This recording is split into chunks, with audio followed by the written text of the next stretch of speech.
Hoy es día de otro relato del archivo sombrío. Cierra las puertas y escucha hasta el final. A veces, un juego inocente no es más que la forma en que algo antiguo encuentra un nuevo lugar para hablar. Así fue como todo comenzó. Entre las páginas siguientes había otro relato. El papel estaba amarillento, pero las palabras aún podían leerse. Y así comenzaba el relato. Hace 4 años. Todavía estaba en la preparatoria y, aunque ha pasado tanto tiempo, recuerdo con claridad aquella tarde en que todo parecía normal. El olor de las palomitas quemándose en la cocina, la televisión encendida con una película de terror antigua y las risas resonando por la sala. Éramos 4 adolescentes que creíamos que el miedo era solo diversión. Yo, mi mejor amiga, su novio y el mejor amigo de él. La casa era grande y mis padres habían viajado. Había algo extrañamente liberador en saber que nadie nos escuchaba. Después de la película, alguien comentó sobre la Ouija. Reímos, claro. Pero las risas se acortaron cuando mi amiga dijo que sabía cómo hacer una. Tomó el celular, abrió un tutorial, y en pocos minutos ya estábamos dibujando las letras en un pedazo de cartón viejo. Usamos una tapa de vidrio como cursor. La vela blanca fue colocada en el centro de la mesa, temblando con cada corriente de aire. Nadie creía que funcionaría, pero la curiosidad habla fuerte cuando la noche está cálida y en silencio. El primer hola pareció una broma. El vaso se movió despacio, raspando la madera, y alguien rió. Preguntamos quién estaba allí. Nada. Intentamos de nuevo. Después de algunos minutos, las letras comenzaron a formar algo, incoherente, pero extrañamente familiar. Una palabra. Se repitió. Una enfermedad, de esas que asustan solo de oírlas. Preguntamos si alguno de nosotros la tenía. El vaso se deslizó hasta no. Reímos. Entonces el novio de mi amiga preguntó si alguien de la familia la tendría. La vela vaciló y la llama se inclinó hacia un lado, como si algo soplara allí. El vaso fue hasta M.A.M.A. Nadie supo qué decir. El mejor amigo de él se levantó pálido, dijo que no seguiría y llamó a eso una locura. Su voz temblaba como la llama de la vela. Salió de la casa sin mirar atrás. Nos quedamos allí, intentando reír, fingiendo que era solo coincidencia. Pero nadie apagó la vela cuando paramos. Siguió encendida hasta apagarse sola unas horas después, dejando un hilo de humo fino que subió por el techo oscuro. 2 días después recibí una llamada. Era la madre de mi amiga. Su voz sonaba rota, como si contuviera las lágrimas. Me pidió que fuera a su casa. Cuando llegué, la sala estaba en silencio. Ella sostenía un sobre marrón con exámenes y miraba al vacío. Dijo que le habían detectado cáncer en fase avanzada. Los médicos le habían dicho que el tiempo era corto, muy corto. Durante los meses siguientes se fue apagando poco a poco. Mi amiga dejó de salir, de hablar con nosotros. Cuando intentábamos recordar la tarde de la Ouija, cambiaba de tema o simplemente se levantaba de la mesa. El vaso, la tabla, la vela, todo eso quedó como una sombra en la memoria. Un error no dicho. En el funeral, ella ni siquiera me miró. Y yo tampoco supe qué decir. A veces aún pienso en aquella palabra, en la manera en que fue deletreada, como si algo invisible hubiera intentado advertirnos. Tal vez solo fue coincidencia, o quizá aquel espíritu sabía algo que nunca debimos descubrir. Pero cuando cierro los ojos y recuerdo la llama temblando, todavía puedo oír la voz del amigo de ella diciendo que eso no era un juego. Tenía razón. Pasaron algunos meses desde la muerte de la madre de mi amiga. El grupo se disolvió en silencio, y el tema de la Ouija se volvió un recuerdo pesado. Intenté seguir con mi vida, pero había algo que me arrastraba de nuevo hacia eso. Una curiosidad enferma, quizás culpa. Cuando mi tío me ofreció algo de dinero para cuidar una casa que tenía fuera de la ciudad, pensé que sería una buena distracción. Era una casa grande, antigua, construida en un terreno alto, desde donde se podían ver las luces de la ciudad por la noche. La alquilaban de vez en cuando, pero casi nadie permanecía mucho tiempo allí. El último inquilino había sido un futbolista local que se mudó antes de cumplir 6 meses. El encargado comentó que el hombre se quejaba de ruidos extraños. Me reí, pensando que era una exageración. Al final, acepté el trabajo. Mi tarea era sencilla: visitar la casa de vez en cuando, revisar que todo estuviera en orden y asegurarme de que la piscina no se llenara de hojas. A cambio, podía usar el lugar como quisiera. Llevar amigos, pasar el fin de semana, disfrutar del espacio a mi manera. Y eso fue exactamente lo que hice. Llevé a algunos amigos, una pequeña reunión, nada importante. Bebidas, risas, música baja. La noche estaba cálida, el viento traía el olor de los árboles y el reflejo de la piscina parecía un espejo oscuro. Alrededor de las 2 de la madrugada, uno de los chicos sacó una caja de su mochila. Era una ouija. Dijo que la había comprado en una tienda de segunda mano por curiosidad. Nadie creía que funcionara, pero todos se entusiasmaron. Colocamos la tabla en el centro de la mesa, encendimos una vela y esperamos. Nada pasó. Lo intentamos durante horas. Hicimos preguntas, nombres, fechas, cualquier cosa. El cursor permaneció inmóvil. A las 6 de la mañana nos rendimos. Todos rieron y se fueron a dormir. Casi todos. 2 amigos se quedaron dormidos en el sofá de la sala. Cuando desperté, ya pasaban de las 4 de la tarde. La casa estaba demasiado silenciosa. El aire parecía pesado y la luz tenía un tono extraño, como si el sol se negara a entrar. Caminé hasta la sala y vi la tabla todavía allí, sobre la mesa, intacta. No sé qué me llevó a hacerlo. Tal vez curiosidad, tal vez terquedad. Me senté frente a la mesa, puse las yemas de los dedos sobre el vaso y pregunté: ¿hay alguien aquí? El vaso se movió. Despacio, pero se movió. Escribió sí. Mi cuerpo se heló, pero continué. Pregunté si había estado allí la noche anterior. Sí. Pregunté si quería decirme algo. Sí. Pregunté qué. Mira. Miré hacia el vidrio de la puerta que daba a la piscina. El viento soplaba leve, pero la superficie del agua se movía como si alguien caminara debajo de ella. Aparté la silla, confundido, y el vaso se movió solo. Formó la palabra antiguo. Pregunté qué quería decir. Aquí desde siempre. Entonces escuché un sonido seco proveniente del piso de arriba. Un chirrido. La puerta de una de las habitaciones del segundo piso se abrió lentamente. El aire se volvió frío. Las ventanas vibraron. La vela se apagó. Salí corriendo, tropezando en la terraza, y me quedé afuera hasta que el sol comenzó a caer. Cuando finalmente tuve el valor de entrar, todo estaba en su lugar. La tabla seguía sobre la mesa. La puerta del cuarto, sin embargo, seguía abierta. Guardé la tabla allí dentro, cerré la puerta y decidí que no volvería. Pero volví. Días después me llamaron para revisar la casa nuevamente. Mi padre y mi hermano fueron conmigo. Cuando llegamos todo parecía normal, hasta que en el piso de arriba una puerta comenzó a golpear. Se abría y cerraba, abriéndose y cerrándose una y otra vez. El sonido no venía del viento. Subimos juntos. El cuarto era el mismo donde yo había dejado la tabla. La cama estaba arreglada, el aire quieto, ningún movimiento, hasta que mi padre la vio. Estaba allí, sobre las sábanas, perfectamente colocada, como si alguien la hubiera dejado a propósito. La tabla. Mi padre se quedó inmóvil, mirándola. Intenté explicarle, decirle que ya estaba allí, que la había guardado días antes. Pero su expresión cambió, una mezcla de incredulidad y enojo. ¿Tú trajiste esto aquí?, preguntó. Solo moví la cabeza, sin atreverme a responder. La tomó con cuidado, como si estuviera sucia, y la llevó afuera. La arrojó a un terreno baldío al lado de la casa.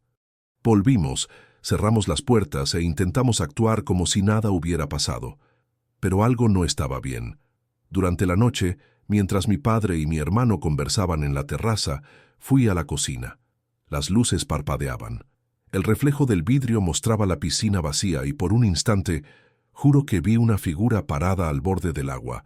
Solo una silueta, inmóvil, como una sombra recortada en la oscuridad.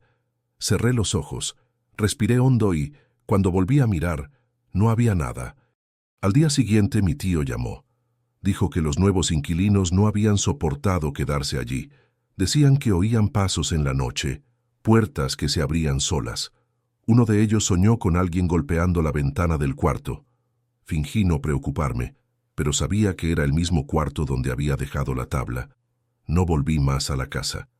Por un tiempo pensé que todo había terminado, hasta que, meses después, mi tía comentó casualmente que una pareja había alquilado la propiedad nuevamente y que en la primera semana ya habían pedido irse. Dijeron que el aire se sentía demasiado pesado. Ella rió, creyendo que era superstición, pero esa noche, cuando colgué el teléfono, me di cuenta de que aún recordaba el sonido de la puerta golpeando. A partir de entonces, comencé a soñar con la casa. Siempre el mismo sueño. Entraba, todo estaba oscuro, y alguien susurraba mi nombre desde el piso de arriba. La voz era tranquila, femenina, pero había algo incorrecto en el tono. Me despertaba sudando, con la sensación de que el sonido no venía del sueño, sino de dentro del cuarto. Pasaron algunos años y traté de olvidar, hasta que un día, navegando por las redes sociales, encontré un video corto. Una chica mostraba una casa en alquiler y reconocí el portón, el muro, la terraza. Era la casa de mis tíos. Al fondo del video, por un segundo, la cámara captó el reflejo de algo en el vidrio de la ventana. Un rostro. No sé describirlo bien, pero parecía la misma silueta que vi junto a la piscina. En el pie del video, la chica decía que el lugar estaba infestado de energía extraña.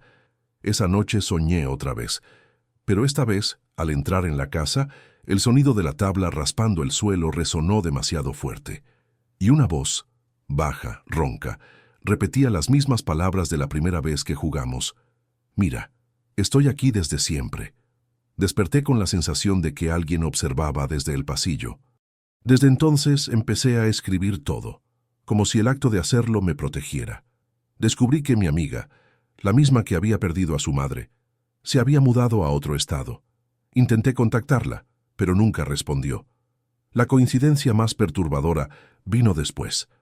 Una conocida en común me contó que ella también había soñado con una casa grande, una piscina y una figura inmóvil al borde del agua. Era como si algo nos hubiera seguido, saltando de una memoria a otra, esperando que alguien volviera a llamarlo. Me gustaría decir que todo terminó allí, que la casa de mis tíos fue vendida, que dejé de soñar, que el recuerdo de la tabla quedó guardado en un rincón sin voz. Pero el final no llegó en ese punto. Llegó en forma de una historia ajena, contada por alguien que vio desde afuera lo que nosotros fingíamos no ver, nuestra vecina del fondo, Doña Luz. Su calle daba a la parte más alta de la manzana, y las ventanas de su sala tenían vista directa al fondo de mi casa. No había una cerca de madera, solo una malla metálica que dejaba pasar el viento, el polvo y lo que el viento, a veces, carga sin nombre. Ella tomaba café todas las tardes en la misma mesita junto a la ventana. Así, simple y repetido, comenzó a notar un movimiento diferente. Pasos que no coincidían con los nuestros, sombras que no obedecían a las luces. En esa época, 2 primas estaban hospedadas con nosotras por motivos familiares que no vale la pena mencionar. Mi mejor amiga, Mireia, venía seguido a visitarnos y se quedaba hasta tarde tratando de animarlas. Fue por esa necesidad de llenar el silencio que alguien sugirió buscar una ouija. Nos reímos de la idea. No sabíamos dónde comprar una, ni teníamos dinero para eso. Hasta que un amigo suyo publicó una foto jugando con una tabla, y una tarde casi sin sol, Mireia apareció con una bolsa extraña. Dentro, la tabla. La primera noche, nada. La segunda, casi nada. La tercera, algo respondió. Un nombre, Eleazar. Hablaba poco, pero decía lo suficiente para mantenernos allí, noche tras noche. Habló del pasado, adivinó detalles del presente, prometió pequeñas cosas sobre el futuro. Mientras tanto, una de mis primas empeoraba. Dolores, fiebre, un cansancio que nadie entendía. Solo en la última noche Mireia, molesta por las evasivas de Eleazar, le preguntó directamente si tenía algo que ver con la enfermedad. La tabla se deslizó hacia el sí. Preguntó si había algo más que no habíamos comprendido. La respuesta llegó entrecortada, palabra por palabra. Dejé pistas. Estoy aquí incluso cuando no juegan. Ya me oyeron. Falta verme. Fue entonces cuando el primer ruido apareció arriba, en la ventana, como si unas uñas secas pellizcaran el vidrio. Contuvimos la respiración. Pregunté si era él. La tabla dijo, sí. ¿Es bueno? Quiso saber Mireia. No. ¿Puede hacernos daño? Sí. ¿Está aquí ahora? Sí. El sonido de las uñas se volvió un golpe sordo, cabeza contra el vidrio, desde arriba, como si alguien muy viejo intentara entrar por la ventana del segundo piso. Y entonces, afuera, escuchamos el coche de mi madre doblar la esquina. Lo reconocimos por el sonido del motor, siempre tardío, siempre áspero. Corrimos a la calle. El coche no estaba frente a la puerta. Dimos la vuelta a la manzana y lo encontramos detenido, inmóvil, con mi madre aún al volante, mientras una mujer lloraba y hacía gestos desesperados. Era doña Luz. Había salido corriendo de su casa, presa del pánico, para interceptar a mi madre. Pedía ayuda entre palabras y sollozos, queriendo saber quién era la mujer que caminaba por nuestra casa. Mi madre no entendía. ¿Qué mujer? Ella señaló por la ventana del coche, con la mano temblando. La vieja que ronda en el cuarto de arriba. La veo todas las tardes. Más tarde, ya dentro de la casa, doña Luz contó con calma lo que había estado observando desde que mis primas llegaron. Por las tardes, la silueta de una mujer muy anciana rondaba la habitación de mi madre. No era alguien de la familia. Ella lo sabía porque conocía nuestras rutinas, y toda vecina reconoce las sombras de su calle. Esa mujer, según doña Luz, parecía siempre mojada, como si hubiera salido de un lugar oscuro y húmedo. Al principio solo caminaba. Luego empezó a detenerse frente a la ventana de la sala de doña Luz, con la mano levantada, en un gesto que no era exactamente un saludo. Parecía más bien una advertencia muda, una orden para que ella permaneciera quieta. Una tarde, cansada de sentirse tonta, doña Luz decidió responder al gesto. Levantó la mano y devolvió el saludo. La anciana no bajó la suya. Solo entrecerró los ojos y mantuvo la palma abierta, fija, como si sostuviera el aire para impedir que algo pasara. Eso la incomodó tanto que se levantó y salió de la sala. Pero cuando intentó mirar desde otra ventana, la del dormitorio, encontró el mismo rostro, más cerca, esperándola. La vieja sabía exactamente dónde iba a mirar. La noche del pánico, la anciana hizo algo distinto. Se acercó al vidrio y comenzó a golpear su frente contra la ventana. Primero despacio, luego con más fuerza, como si intentara romper la distancia con su propia cabeza. El sonido era seco, repetido, en un ritmo que recordaba al abrir y cerrar de la puerta del cuarto de mis tíos. En cada golpe, la piel pálida y empapada se pegaba al vidrio y se deslizaba, dejando marcas. Fue entonces cuando doña Luz no soportó más. Salió corriendo y, por casualidad, interceptó a mi madre en la esquina. Volvimos todos juntos a casa, mi madre, yo, mis primas y la propia doña Luz. Y la sala olía a vela apagada, a ese humo frío que nunca se eleva derecho. La tabla estaba sobre la mesa. Nadie quería tocarla, pero yo necesitaba cerrar aquello. Repetí las palabras que había aprendido en las instrucciones. Pedí adiós. Empujé el vaso hacia la esquina. La llama se encendió sola, como si una brasa invisible hubiera sido soplada. Nadie dijo nada. Guardamos el juego en su caja y, sin valor para dejarlo allí, mi padre lo llevó lejos, con esa actitud práctica de quien no cree hasta que necesita creer, y lo arrojó en un terreno lleno de escombros. Nunca la volví a ver, pero a veces, en la madrugada, aún escucho algo en el segundo piso. 3 pasos cortos, un arrastre de pies, y el sonido hueco, aislado, de una frente golpeando el vidrio. Dicen que la casa de mis tíos siguió recibiendo inquilinos que no duraban mucho. Alegaban sueños inquietos, oídos demasiado atentos, la sensación constante de una mirada detrás. Una familia se mudó, y 2 semanas después, el hijo pequeño comenzó a hablar de la señora del agua, que vivía allá arriba, pidiéndole que abriera la ventana para respirar mejor. Cuando devolvieron las llaves, la madre estaba tan pálida de miedo que mi tía evitó hacer preguntas. En cuanto a nosotros, fingimos normalidad. Mireia nunca volvió a pronunciar el nombre de Eleazar. Mis primas se recuperaron despacio, como quien sale de una habitación que permaneció fría demasiado tiempo. A veces me cruzo con Doña Luz en el mercado. Baja la mirada como si el exceso de luz pudiera atraer algo. Una vez, sin embargo, se atrevió a preguntar, ¿todavía tienes aquella tabla? Le respondí que no. Asintió, pero no parecía convencida. Hay cosas que no necesitan una tabla para volver, dijo simple, y guardó el pan en la bolsa. Escribo esto ahora porque encontré, por casualidad, una grabación antigua en mi teléfono. La noche del tercer intento con la ouija. Casi no se escucha. Hay risas, alguien pidiendo silencio y el roce suave del vaso. En el minuto final, cuando todos callan, se oye un golpe distante. 2, 3, y un sonido húmedo, como piel separándose del vidrio. Me detuve ahí. Borré el archivo. El ruido continuó unos segundos más, como si se hubiera quedado atrapado de este lado. ¿Si la vieja existe? No lo sé. No la vi como la vio Doña Luz. No puedo afirmar que fuera Eleazar, ni puedo negarlo, pero puedo asegurar que hay cosas que se repiten demasiado tarde para ser coincidencias, y que, desde aquella noche, cada ventana cerrada parece guardar un resto de respiración. Podría terminar aquí, dejando esta última línea como quien cierra un cajón. Pero aprendí que en el archivo que guardo en la memoria, ningún cajón se cierra sin un toque de respuesta desde el otro lado. Hace 2 días llevé unos documentos a la casa de mis tíos para que un nuevo inquilino los firmara. La inmobiliaria pidió fotos actualizadas. Entré solo, tomé las fotos y me fui. Y solo después, ampliando una de ellas, la del cuarto de arriba con la cama arreglada y la ventana limpia, noté en el reflejo del vidrio una mano levantada, la palma abierta, como si alguien pidiera silencio o paso. No sé cuánto tiempo pasé mirando la pantalla. Esa noche soñé que aquella mano tocaba la mía, del otro lado.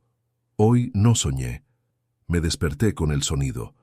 3 golpes, el mismo intervalo, la misma paciencia. Respiré hondo y abrí la cortina. El vidrio me devolvió la casa oscura allá atrás, un rectángulo sin sombras, pero con algo faltando en el centro, del tamaño de una persona. Cerré la cortina. Esperé.